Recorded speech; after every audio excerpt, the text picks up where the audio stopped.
Lucas,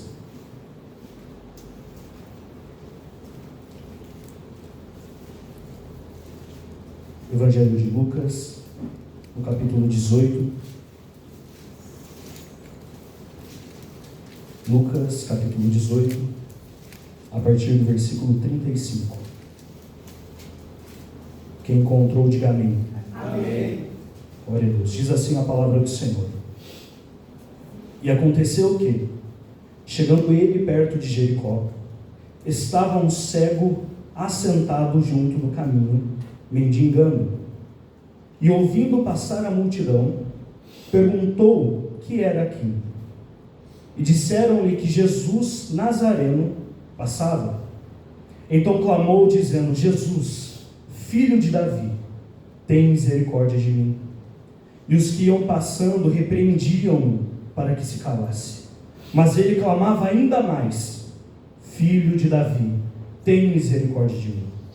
Então Jesus, parando, mandou que lhe o trouxessem.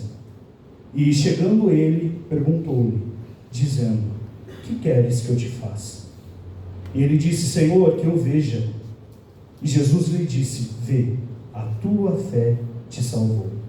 E logo viu, e seguia-o glorificando a Deus. E todo o povo, vendo isto, dava louvores a Deus. Amém? Glória a Deus. Pode se assentar. Aleluia. Glória a Deus. Deixe o texto aberto para que você possa ir acompanhando.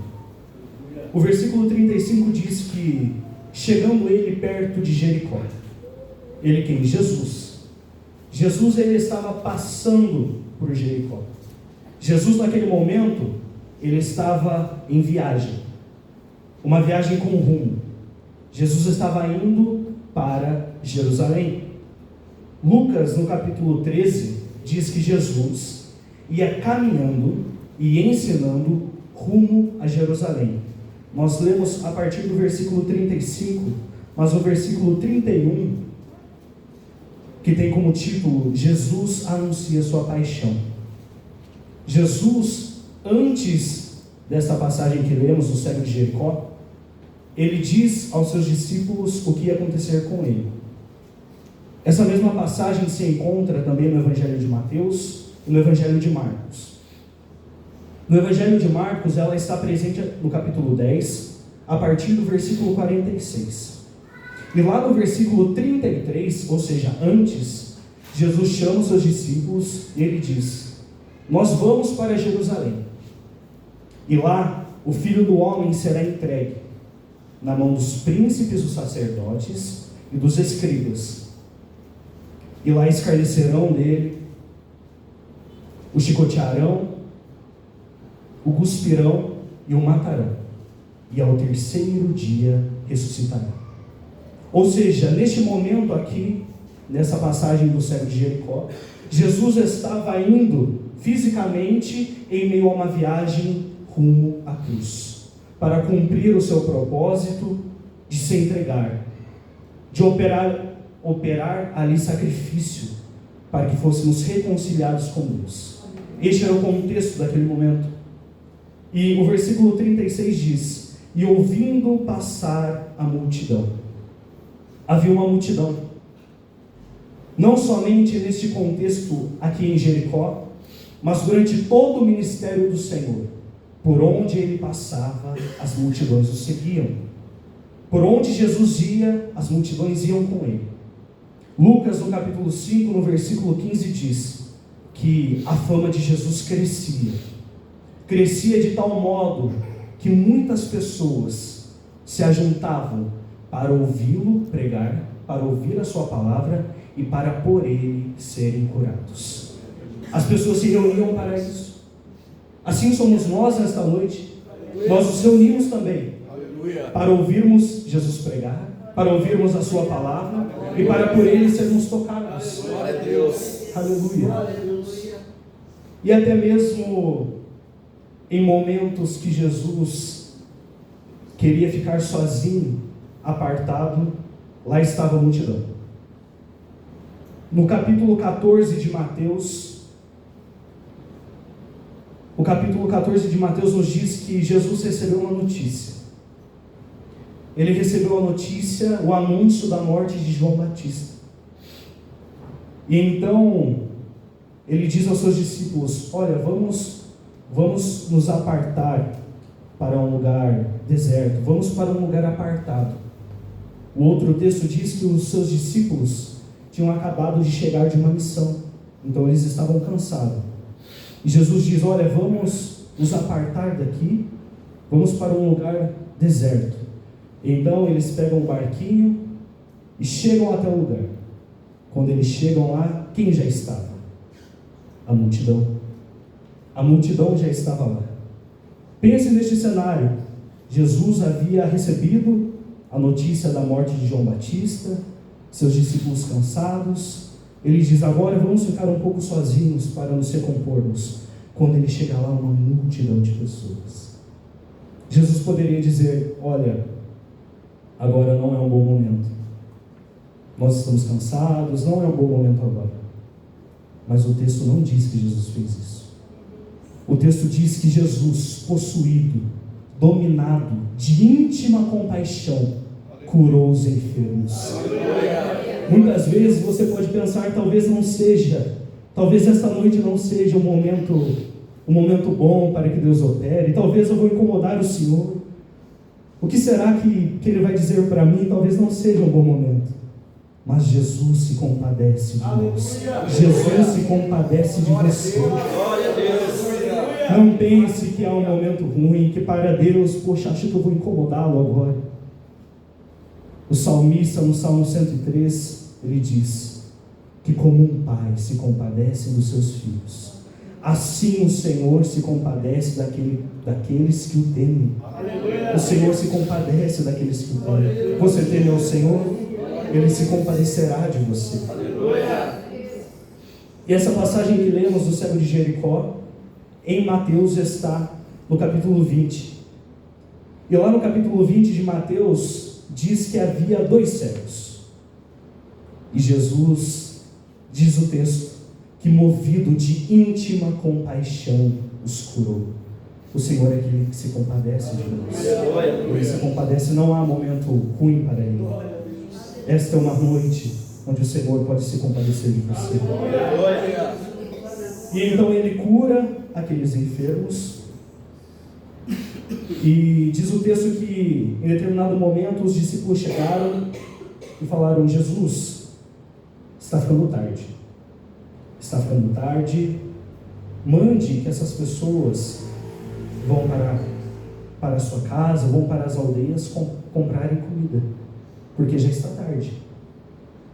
Jesus olha e fala: vocês podem servi-los, vocês. Eu imagino aquela cena, os discípulos coçando a cabeça. Ixi, e agora?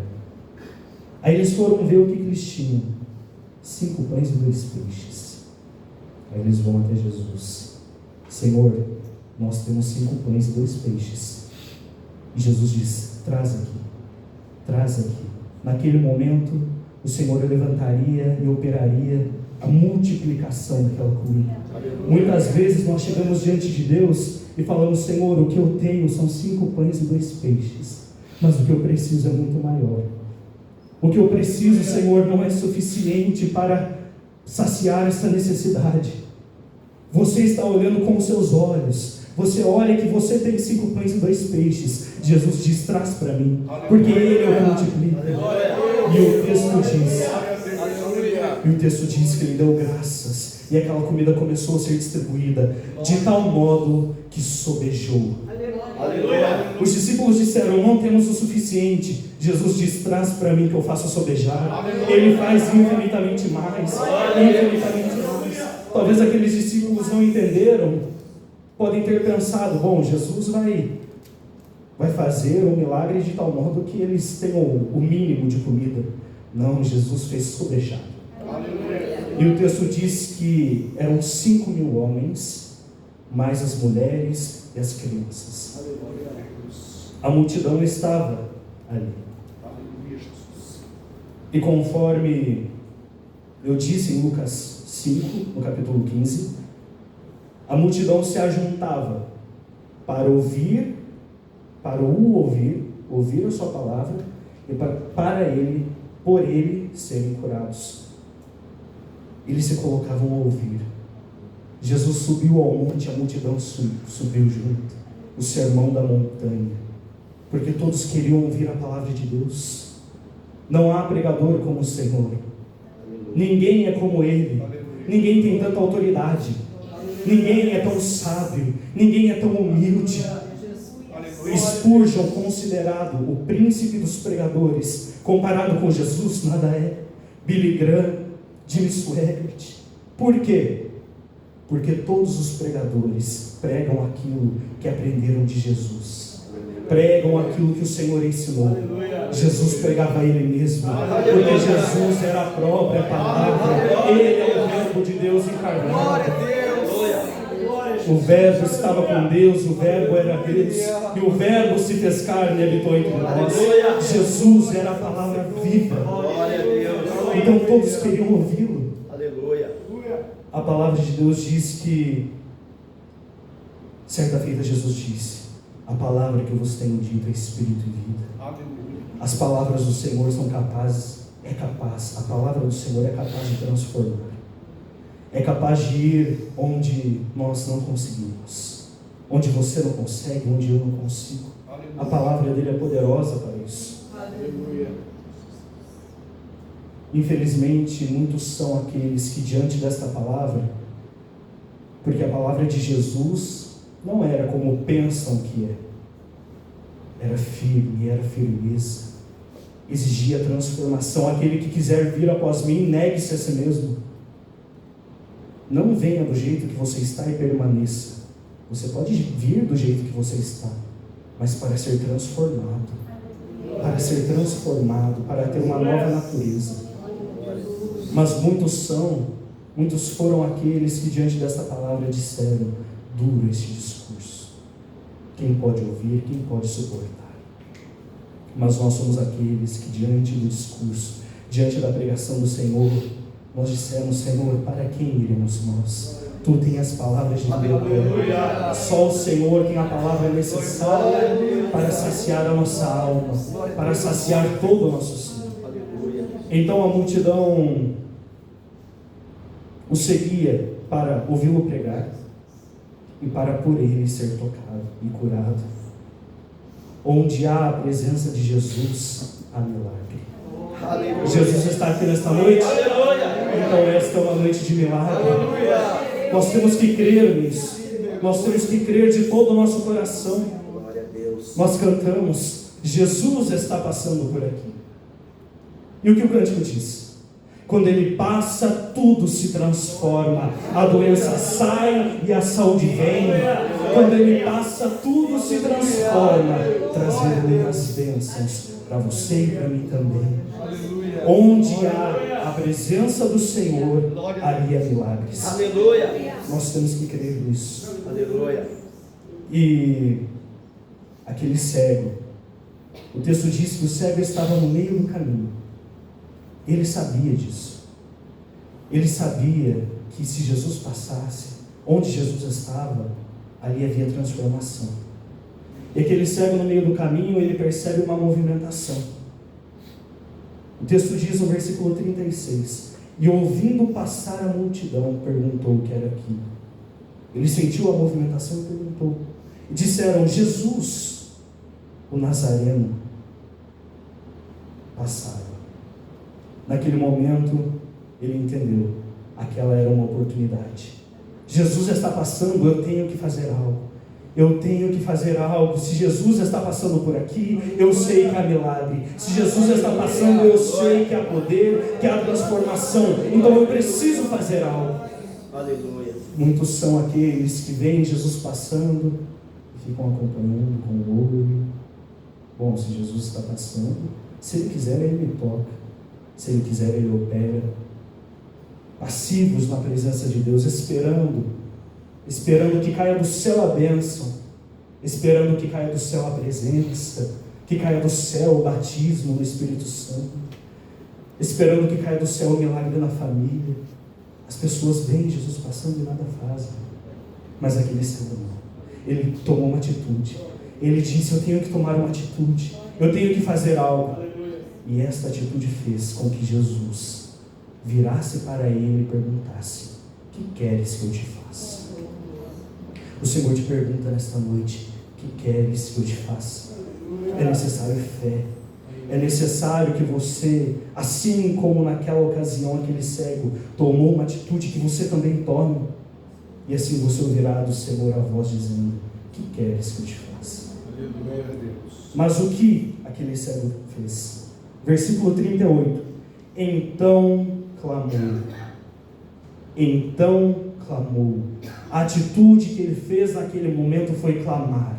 Se Jesus está passando, ele pensou: eu tenho que clamar. O clamor é o meio pelo qual você faz as suas necessidades conhecidas diante de Deus. Aleluia. Jeremias diz: clama a mim e responder-te-ei, anunciar-te-ei coisas grandes e firmes que ainda não conhece. Clama a mim. Clama a mim. O mesmo profeta em Lamentações disse: clama ao Senhor de todo o teu coração, derrama o seu coração como água perante o Senhor. Aleluia. Quando Jesus está passando, nós temos que clamar com tudo aquilo que é em nós, derramarmos diante dele o nosso coração, derramarmos como água. Precisamos clamar. Mas o clamor daquele homem foi revestido, foi feito com duas características principais. Ele disse: então clamou dizendo: Jesus, filho de Davi, tem misericórdia de mim. Filho de Davi, tem misericórdia de mim. A primeira coisa que ele fez foi reconhecer o Senhor como Messias. Aleluia. A segunda coisa que ele fez foi reconhecer a sua dependência de Deus. Aleluia. Ele disse: Jesus, filho de Davi. Perceba que quando aquele cego sentiu uma movimentação e perguntou à multidão, disseram a ele que Jesus, o Nazareno, passava. Filho de Davi era a expressão que reconhecia Jesus como Messias. Aleluia. Ele sabia que Jesus estava passando, mas ele não ia dizer Jesus de Nazaré. Ele disse: Jesus, filho de Davi. Aleluia. Quando você clamar ao Senhor, você tem que reconhecê-lo como seu Salvador. Você tem que clamar reconhecendo que Ele é o Alfa e o Ômega, que Ele é o princípio do fim, princípio e fim, o Senhor dos senhores, o Rei dos reis. Filho de Davi, reconhecendo Ele. Ele disse: tem misericórdia de mim. Quando estamos diante da presença do Senhor, é necessário que o temor do Senhor caia sobre os nossos corações. Não podemos estar na presença de Deus e encararmos o sobrenatural com naturalidade. No momento em que Jesus passa, é necessário que haja em nosso coração temor. Temor de tal forma que reconhecemos que nós precisamos dele. Temor de tal forma que reconhecemos que sem ele nada somos. Foi isso que ele fez. Ele disse: Senhor, tem misericórdia de mim. Tem misericórdia. Quando estamos diante dele, não podemos agir com naturalidade. Não podemos agir com naturalidade nesta noite, achando que, é só mais um culto. Não é mais um culto.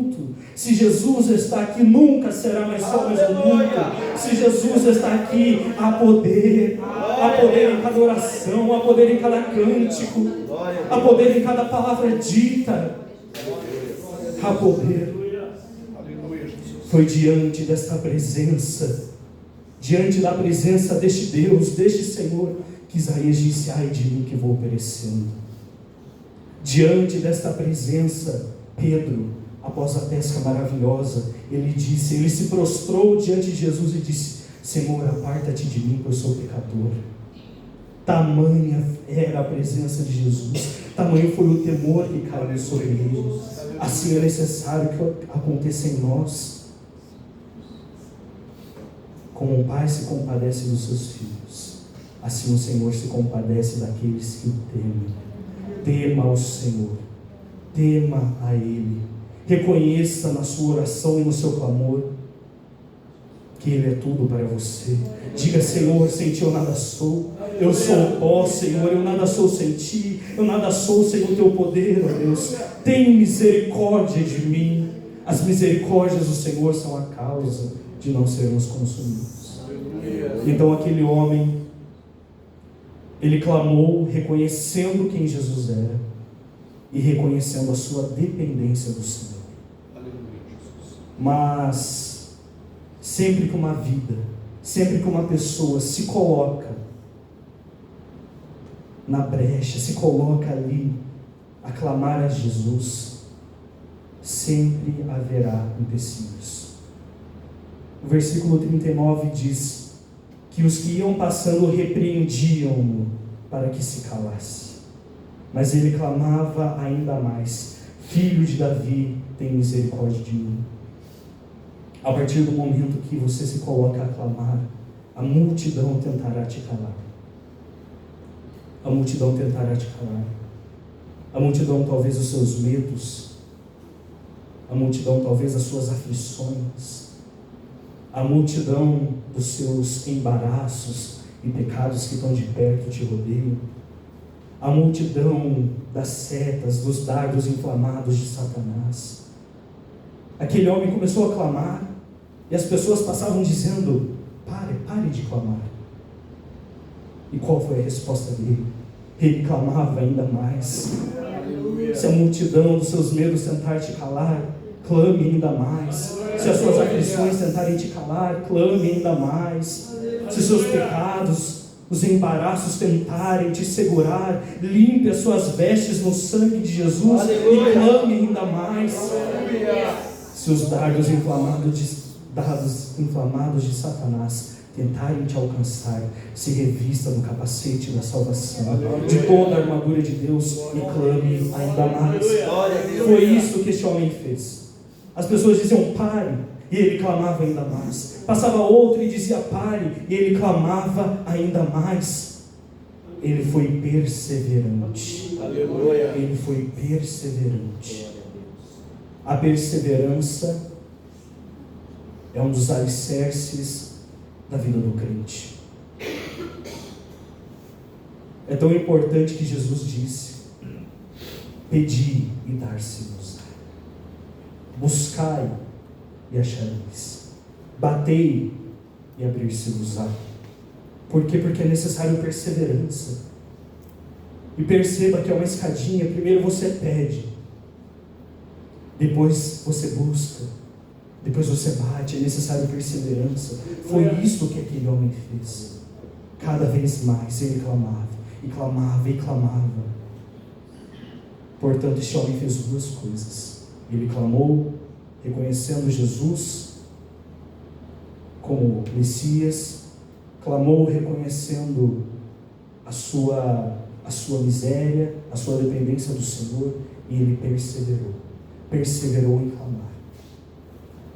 E o texto diz, no versículo 40, então Jesus, parando, mandou que lhe trouxessem, e chegando perguntou-lhe, dizendo: que queres que eu te faça? A atitude deste homem fez com que Jesus, em meio àquela multidão, em meio àquele caminho, pediu que o trouxessem e perguntou a ele: o que queres que eu te faça? Aquele clamor moveu o coração de Jesus. A sua perseverança moveu o coração de Jesus. Portanto, da mesma forma, é necessário que eu e você, nós clamemos ao Senhor e nós perseveremos no nosso clamor. Não pense que a vida com Jesus é clamar um dia e esperar e achar que já fez o suficiente. A palavra de Deus nos ensina a perseverarmos. E quando então nós perseveramos, nós podemos ouvir a voz de Deus nos perguntando: o que queres que eu te faça? Amém? Glória a Deus. Levante suas mãos, diga graças a Deus. Graças a Deus. Diga glória ao Pai. Glória ao Pai. Glória ao Filho. Glória ao Filho. Glória ao Espírito Santo. Glória ao Espírito Santo. Dê uma salva de palmas ao Senhor.